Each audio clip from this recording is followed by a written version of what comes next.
IVM. I said, I don't want to know what happened in the past. All I want to know is who are my commanders, where are the Chinese, how much ammunition have I got, how much oil, petroleum, and food have I got. And just leave the map to be here. After half an hour, I rang the bell, they came in, and I said, I don't know whether I'm doing right or wrong, but these are my orders. And that was the time when the chief of staff took it, hat off, flung it on the ground, jumped on it. He said, thank effing God, at last somebody is giving orders. We've never had orders before.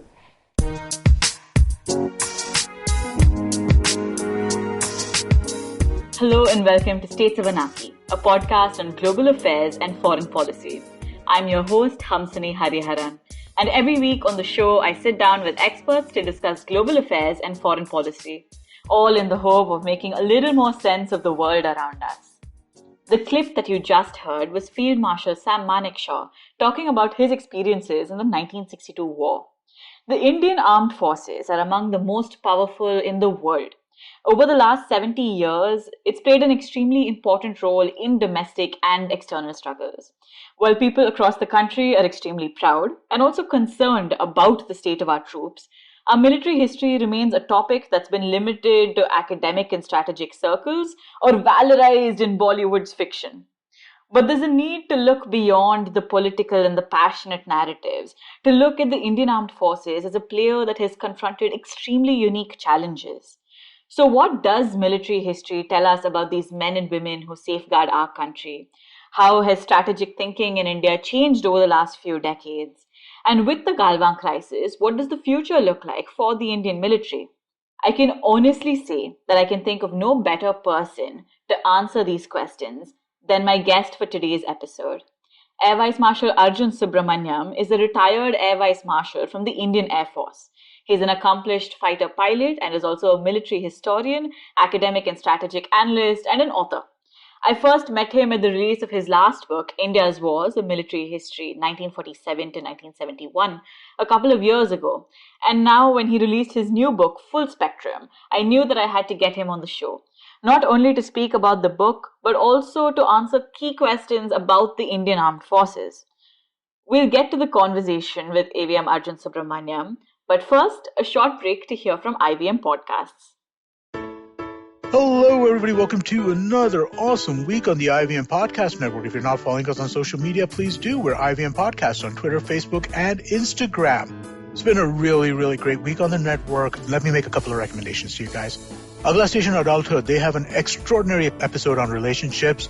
Ritasha and Ayushi, as always, do a bang-up job. I think you'll really enjoy that conversation. Check out Edges and Sledges, where DJ Ashwin and Varun have been talking to fans from different IPL teams on every episode. It's a really, really interesting project they've taken on during the course of the IPL. And as it comes to a conclusion, I'm sure you'll love to hear the thoughts on the tournament as a whole. I want to mention Uncle Please Sit. They had a really great episode which dove into why is pollution so bad. And I think that given the circumstances we're dealing with right now, it makes a ton of sense to listen to that. Cyrus had a really great week on his show as well. On the Monday episode, he spoke to Raj and DK about all kinds of stuff. He was in one of their early movies. Definitely a fun conversation. Do check that out. And finally, let me talk to you about the Wire Talks with Siddharth Bhatia. We're very excited about this show. On the first episode, Jairam Ramesh is there having a conversation with Siddharth Bhatia about the legacy of Indira Gandhi. I think you will really, really get something out of this. Do give it a listen. And with that, let me get you back to your show. AVM, so welcome to States of Anarchy. Thank you so much for joining us today. Hamsini, it's great to be on your show. And I do remember it 4 years ago when we were doing the same thing, but in a much more, comfortable and much more informal environment at Takshashila.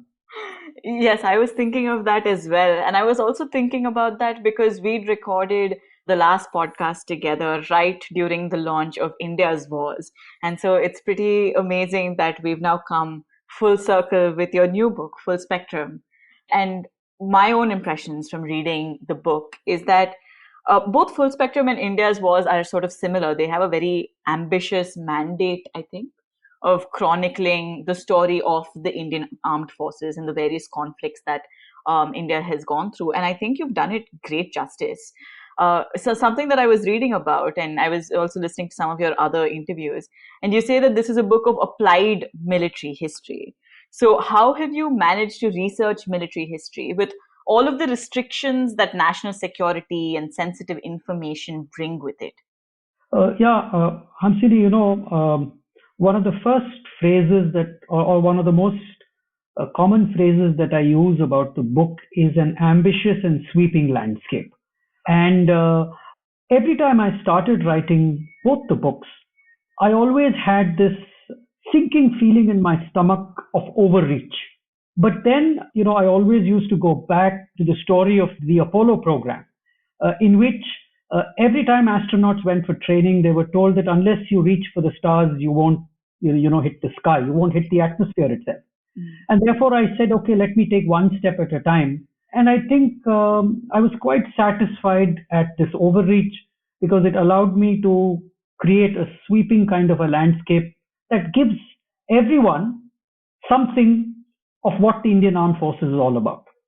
Now, coming to this issue that you broached on how did I balance the stringent requirements of the Official Secrets Act and not seeming to engage in too much of advocacy, and at the same time not being hypercritical of people, events, and outcomes. That was the balance that I had to draw on while crafting this book. And that I did because this book is not a memoir. This book is not about justifying my own actions as a leader, as a commander. This is a plain vanilla military history offering with this whole concept of applied military history coming into the loop. So that's pretty much an introduction to the book. And I think you must be also interested in this whole concept of applied military history. Applied military history is only a recent phenomenon. It's a recent discipline that has emerged from the classical discipline of military history because there are scholars, particularly in the United States, scholars like Graham Allison and Neil Ferguson and the others, who felt that military history in the classical sense, as written by scholars like John Keegan and the others, needed to be tempered and sort of balanced with a lot of other disciplines that allows a more broad focus to the discipline of military history that is actually required some kind of a interface between military history and strategic studies and IR and political science, so with a number of feeders in. Yeah, and I think at the same time, a lot of these are also stories. You've extensively interviewed people and you're talking to them about their experiences and how it was to sort of be on the front lines of conflict. And I was wondering, for you, in your personal capacity, you served for 30 years in the Air Force. How did you sort of transition from being someone in the armed forces, someone who was a fighter pilot, into academia and writing? Well, Hamsini, my service tenure was a tad bit more than 30 years. In fact, I served. My apologies. I served 36 years. And if one adds on 3 years in the National Defense Academy and 5 years in a military school, it pretty much works out to 46 to 47 years in uniform, which when I look back now, I really wonder how I did it. But talking about the transition, every military officer understands that war is not desirable. Everyone understands that you train as much to avoid war as to take part in a war or to precipitate a conflict. But deep down inside, every soldier wants to actually cap his career with some action. And several of us don't get to see any action despite having trained for war and conflict throughout your service career. Now, here I was, somebody who from a very young age has been fascinated with military history. I always had a passion for the classics, Achilles, Arjuna, Napoleon, Rommel, Timaya. These were all my heroes as I was a growing kid.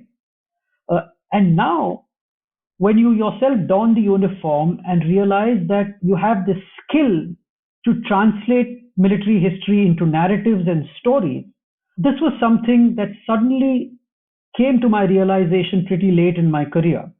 And that was the start point for this transition from a practitioner to a scholar and an academic.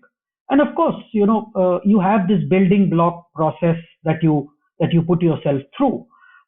Very early on in my career, I started writing small stuff, flight safety. Then I graduated to air power. I had the privilege and the honor of being mentored by the late Air Commodore Jasjeet Singh. He sort of opened up new vistas for me when it comes to putting pen to paper and for articulating myself on issues related to air power and the Indian Air Force and World War II and the various. So I started off being an air power historian and an air power analyst. But then sometime in 2012, I realized that, I was feeling restless. I said I've done a lot of writing about air power, and there was this nagging desire to get back to military history, get back to your core passion of military history. And then I looked around. I said, what is it in the Indian landscape that is missing? And what immediately came to my mind was that comprehensive, detailed narratives on contemporary Indian military history was completely missing from the overall historical discourse.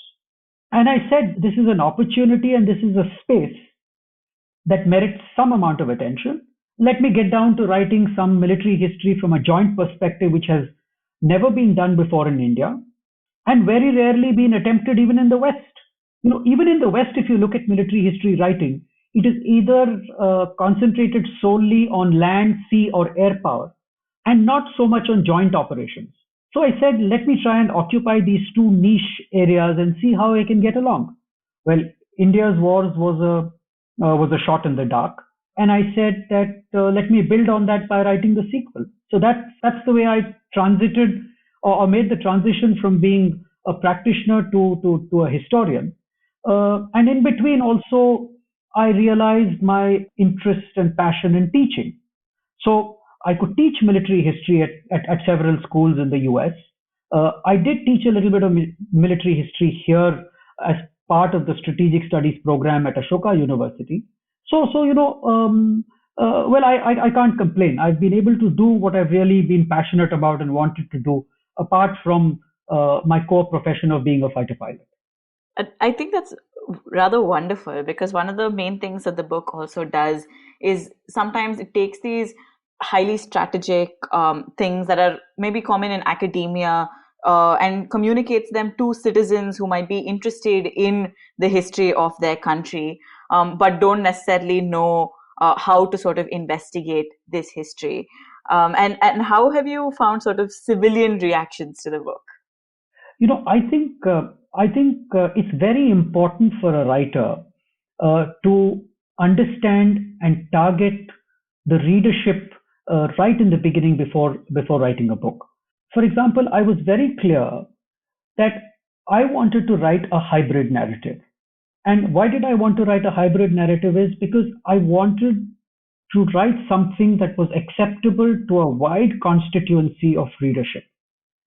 Now, many academics and many well-wishers alerted me to the fact that this could be a tightrope to walk on. And they argued that I may not be able to satisfy any single constituency of readership, and therefore, the book may not live up to its potential, what it deserves.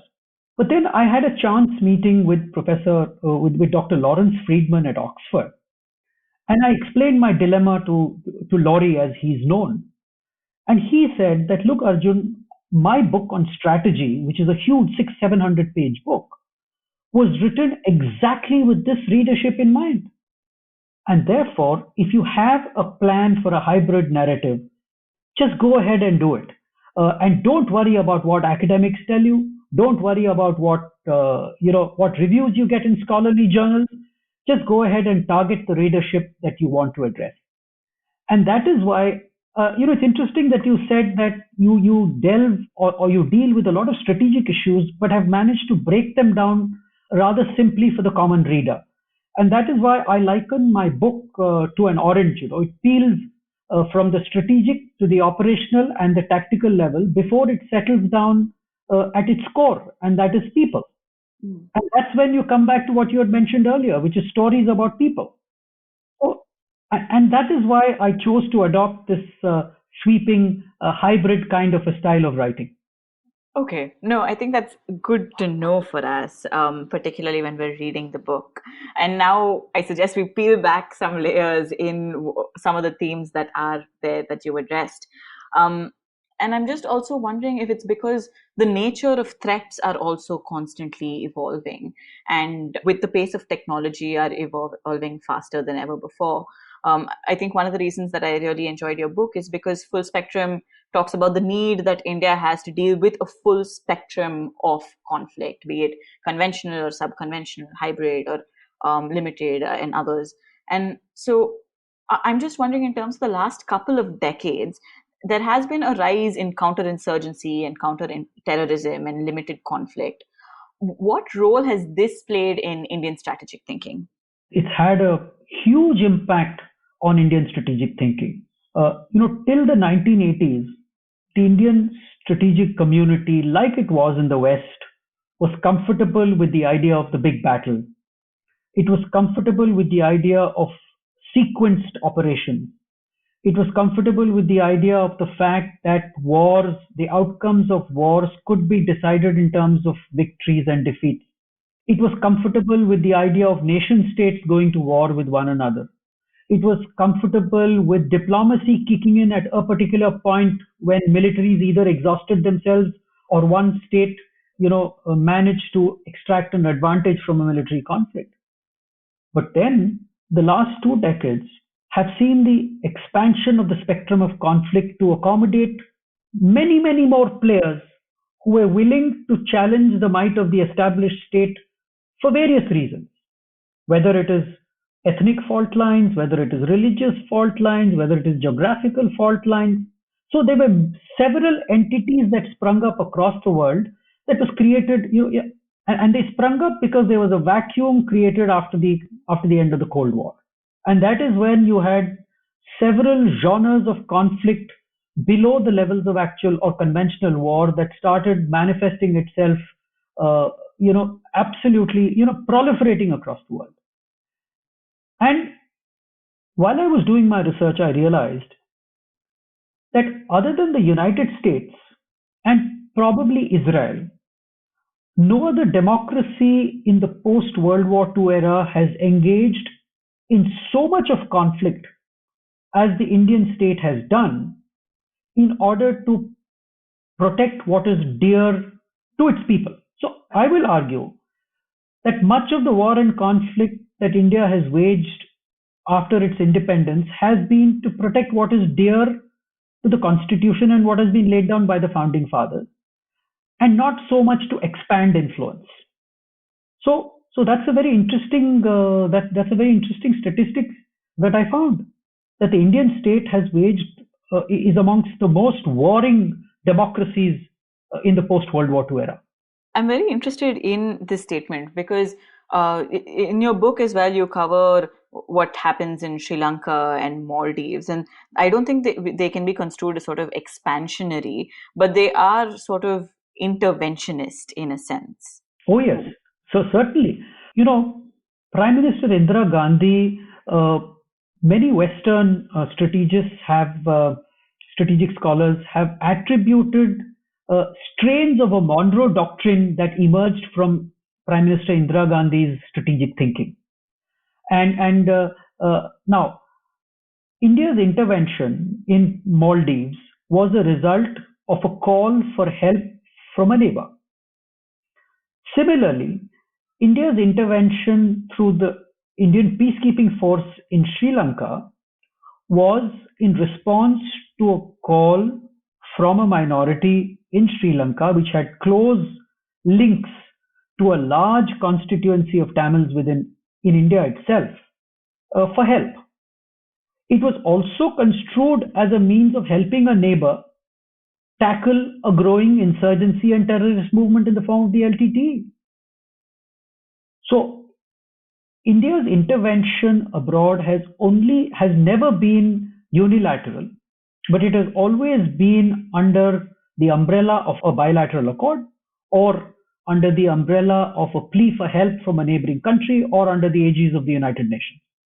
Yeah, I think that's extremely fair. And when we go back to talking about Indian strategic thinking and how this is affected, it makes me wonder in terms of sort of the continuity of threats that we have always been cognizant of. I think India has been cognizant of state sponsored terrorism ever since independence, though it sort of came into vogue in Western circles only, I think, around the time of 9/11. Whereas you have newer threats of cybersecurity that are coming up. How does sort of establishment thinking confront these new threats that exist while at the same time balancing old threats that Yeah. continue? If I were to identify a slow area within India's strategic community that is sort of impeding its ability to be nimble enough in coping with these new threats that you've spoken of, it is this whole issue of building intellectual capital. We live in a knowledge society, and I think warfare also has become increasingly domain specific, knowledge based, and a lot of war today is waged in the head and not so much on the ground or in aircraft or in weapon systems. And therefore, I think we've been a little slow off the block in developing adequate repository of intellectual capital within the national security establishment to cope with these burgeoning security threats. Yes, I think I agree with you completely on that count.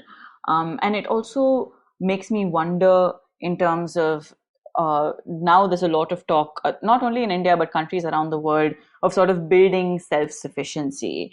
And it makes me wonder about sort of the technology gap. This is something that you've spoken about in the book as well, where you talk about how Indian fighter pilots made, I think, MiG fighter jets do things that even their makers did not envision them doing. Yeah. So, how do you see sort of the technology gap playing out, and if sort of a return to self sufficiency would address that in any way?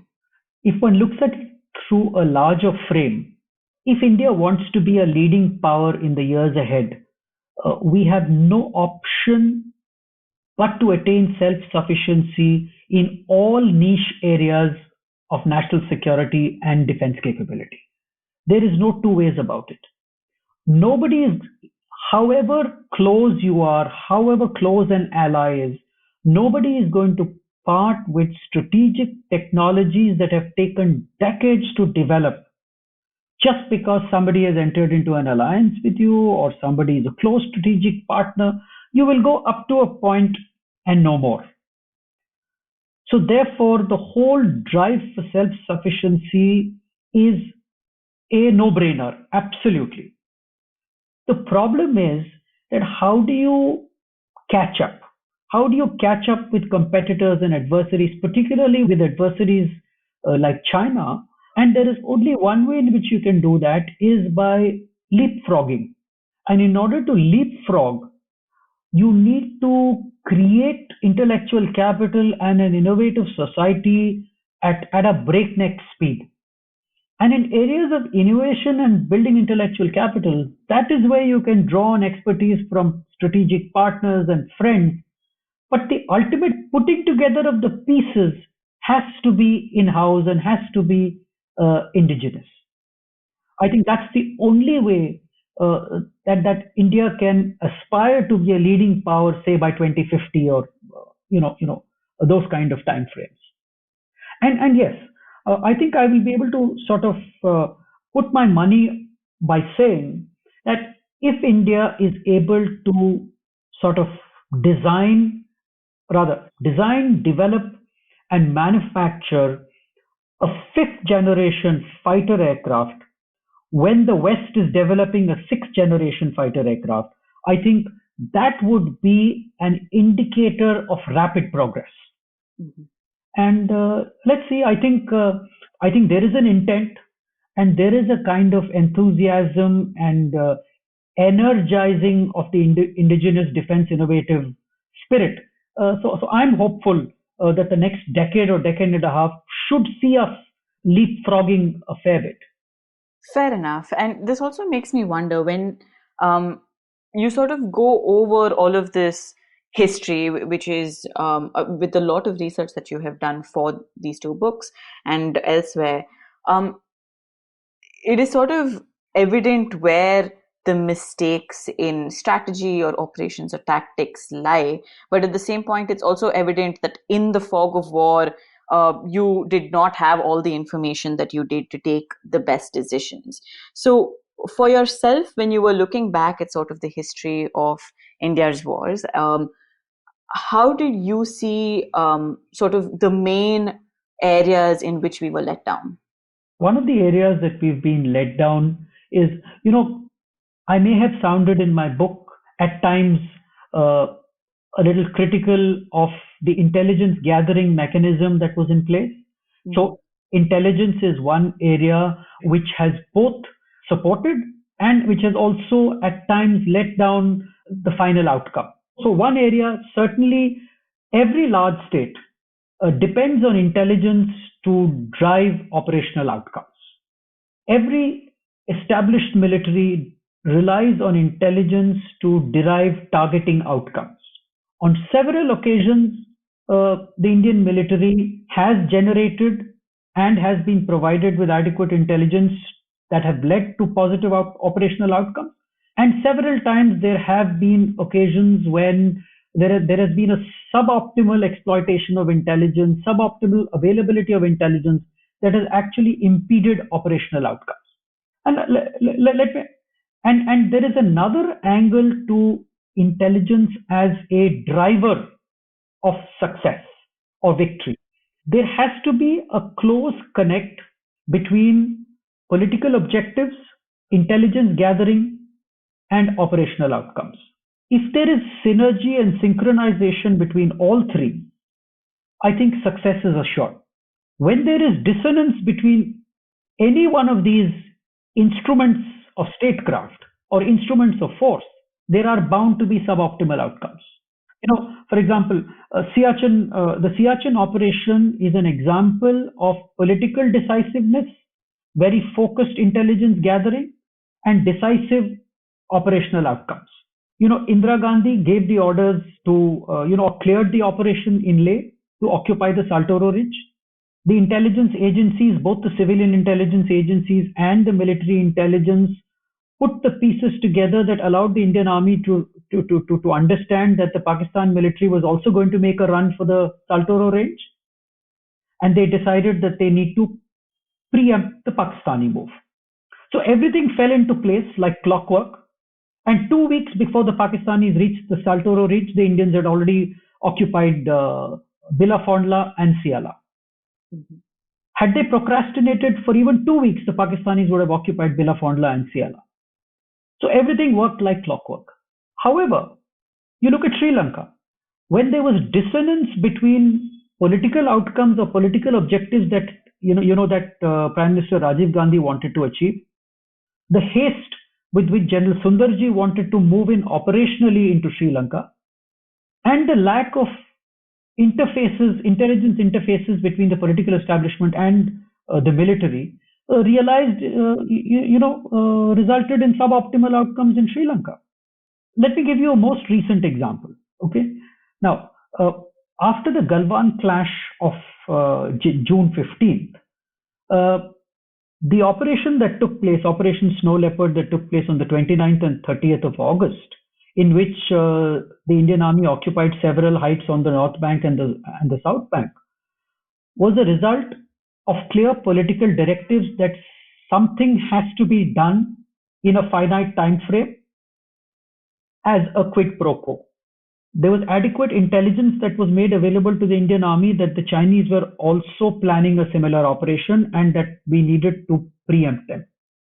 There was adequate logistics backup, and the Indian Army went in confidently to occupy those heights, which sort of allowed us not to recover completely after the events of May, but at least to assert ourselves when negotiations move ahead. Now, this is another example wherein I think there was a realization that unless there was synergy between all instruments, we would not sort of drive a positive operational outcome. So intelligence extremely important, and intelligence will only be successful when the flow of intelligence helps create an operational mosaic. And ultimately, that operational mosaic is needed for the general on the ground to be able to execute his operation. I think this is very insightful because you're right. This operational mosaic between political objectives, operational outcomes, and the intelligence is something, I guess, that holds a lot of our strategy in place. Yeah. And I'm wondering what has changed, or has anything changed in over the last couple of years in terms of whether it is gathering intelligence or relaying of that intelligence? Oh, yes. If there's one thing that has changed, that is technology. Technological, it's called TechInt. If technological intelligence and signal intelligence holds the key today to almost every aspect of operational warfighting, whether it is in the sub-conventional domain or whether it is at the operational domain. And this is where a lot of thrust has been, put into several of our intelligence agencies to be able to aid operational outcomes. Do we have what we need? Of course not. For example, our space assets are significantly inadequate as compared to what the Chinese have in place. So, for example, if the Chinese have a constellation or a network of satellites that allow them to keep persistent stare over their areas of interest because of the number of passes over that area that their satellites can make, we don't have a similar situation. We are working towards it, but we are some years away from that kind of a situation. So therefore, how do we keep track of those remote areas? It has to be through a generation of intelligence gathering sensors, which is probably a generation older. Probably UAVs, probably human intelligence, probably intelligence from strategic partners. So there are these gaps that need to be sort of filled in, and I think that is the thrust of our intelligence building network that is being put in place to support future warfighting.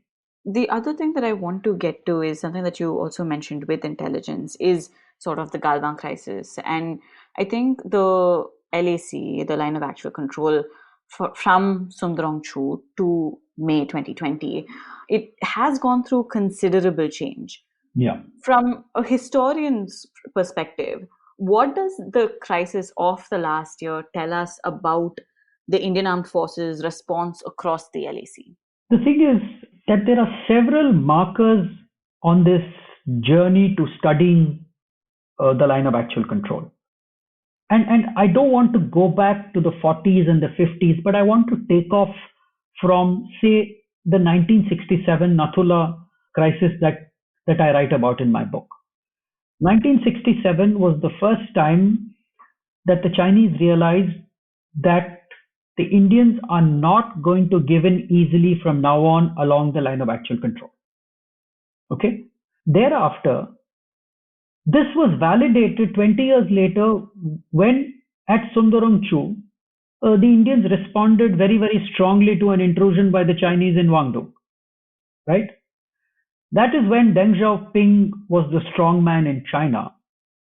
And he realized that in order to achieve China's long-term goals of getting what they want along the line of actual control, he may have to institute mechanisms short of war in order to probably, he thought, lull the Indians into believing that the border problem would sort itself out with time. And that is why you had these slew of border, what do you call them? Confidence building measures along the line of actual control, which led to a lot of agreements, do's and don'ts, no-go areas, limits of patrolling, no-fly zones, no use of firearms, very, very tight diplomatic control from both Beijing and New Delhi as to what can be done along the line of actual control and what can be done. So therefore, over a period of time, the Indian army got used to, and so did the Chinese, so did the PLA, get used to looking at the line of actual control as a management issue and not as a historical dispute. And this is where I think the Galwan crisis has removed what I call the smoke screen from Chinese intentions along the line of actual control. Now that smoke screen slowly started peeling off in 2014, and that coincides with a couple of years after President Xi Jinping took over, as leader for life, wherein slowly the PLA started probing India all along the line of actual control and met stiff resistance everywhere. And I think after Doklam, they realized that unless this time there was a concerted push at altering status quo, the same thing would repeat itself again and again, and the Chinese would not be able to realize any of their strategic objectives. And therefore, this time, I think the Chinese, three reasons for Galwan. One is the Chinese read too much into the creation of Ladakh as a union territory, and they looked at it as Indian strategies to try and creep towards its politically stated objective of Aksai Chin, which everyone knows is an unrealizable objective. It's more of rhetoric that Aksai Chin is ours. But that's what the Chinese felt, that we need to preempt the Indians in case they are thinking of anything funny in this area. The second was Doklam was actually a fairly hard knock for the Chinese, even though, as General Prakash Menon says, that the Chinese have continued to build up infrastructure in Doklam. But the Doklam episode per se was a rap on their knuckles. The Indians refused to allow them to move up to the Jampheri Ridge.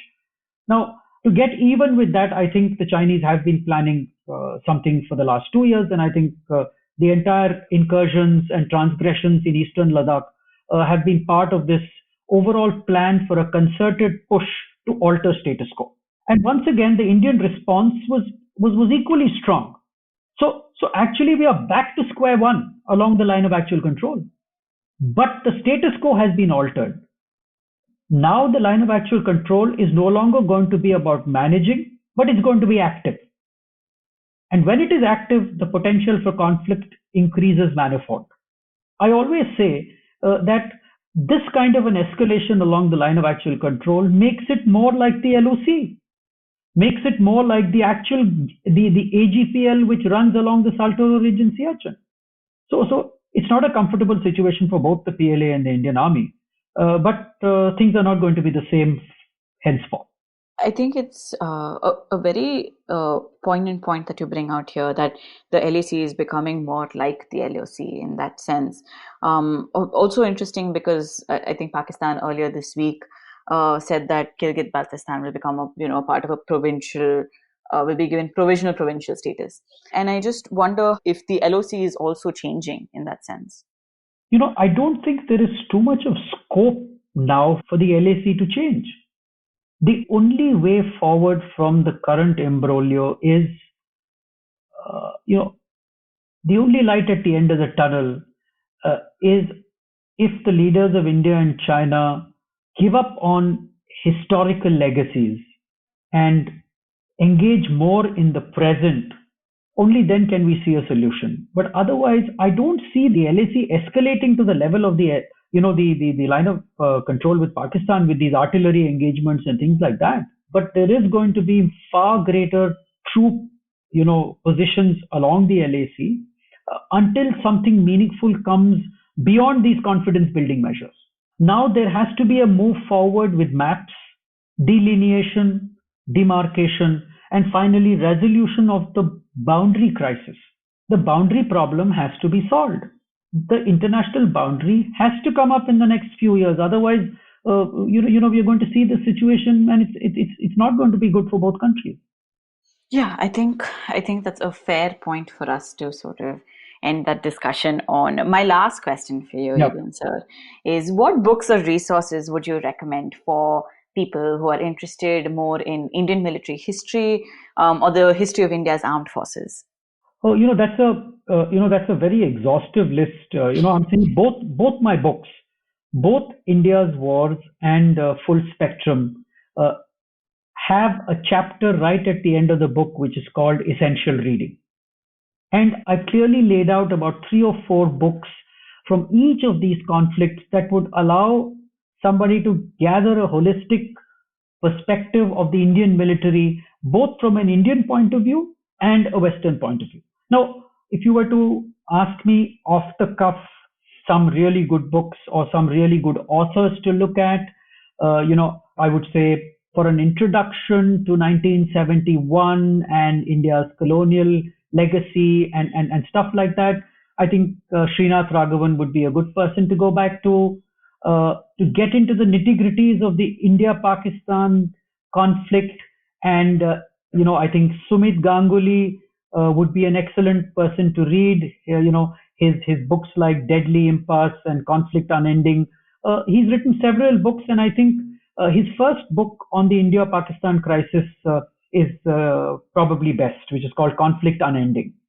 As far as China is concerned, there are a lot of books about China from an individual perspective. B.N. Malik writes about China, the India-China crisis of 1962.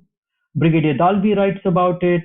You have, but I would recommend Bertil Lintner, a more recent scholar of Tibet and of India-China relations. His couple of books are extremely instructive and interesting to read.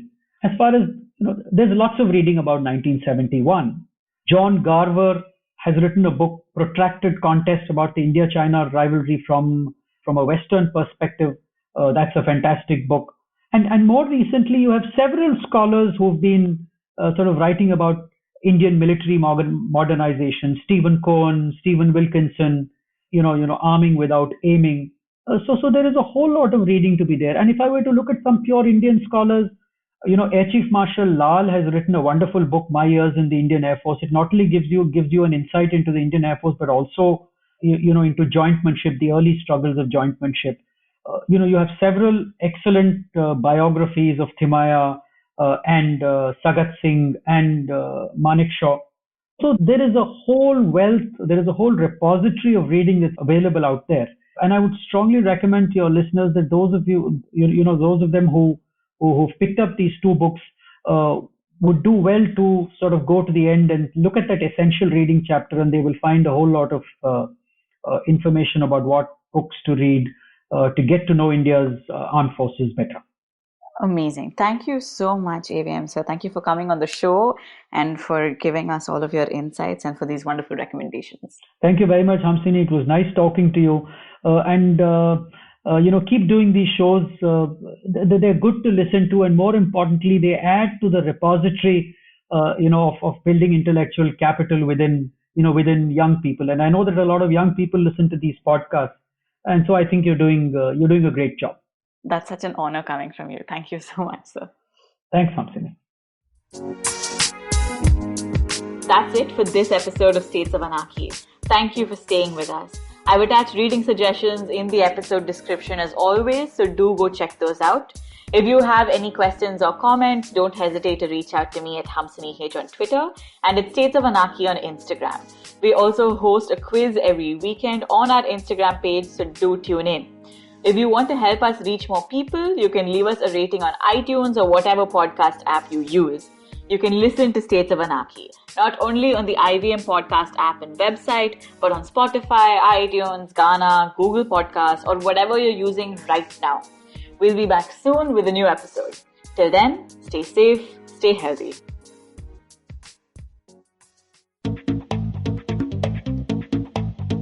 Advertising is dead. Yep, you heard me right. Advertising is dead. We're all in the content business now. Let's not call it news, TV, radio, etc., etc. It's all content, and we're in the middle of this weirdly exciting phase where all the borders and lines that have been drawn over decades has been swept away by this lovely thing called the internet. We're a show where we don't dwell on just the stuff that is now, but rather the wider stuff about advertising, media, content, and the whole goddamn circus surrounding it. Tune in every Tuesday for our weekly unboxing of the mystery box we used to call advertising. I'm Varun Dugirala, co-founder and content chief at The Glitch, and this is my new podcast, Advertising is Dead. Beta, did you know 79% of all scientists in NASA are Indian only? देखो, India में tax सिर्फ middle class भरती है. Everyone is just enjoying free यार. आजकल के youngsters are only interested in partying and enjoying. उनको देश की पड़ी ही नहीं है. बेटा तुम बस शादी कर लो, उसके बाद तो you can enjoy life like anything. I will tell you what this country needs. This country needs 15 years of dictatorship. That is the only way to become a superpower. See the Chinese, how much they've progressed. सुनो, तुमने ये WhatsApp forward देखा? So what's common between all of these statements? They're all absolutely rubbish. Fake WhatsApp forwards that spread like wildfire. And statements that defy any logic. They are here to debunk them all. We're your family WhatsApp group's worst nightmare.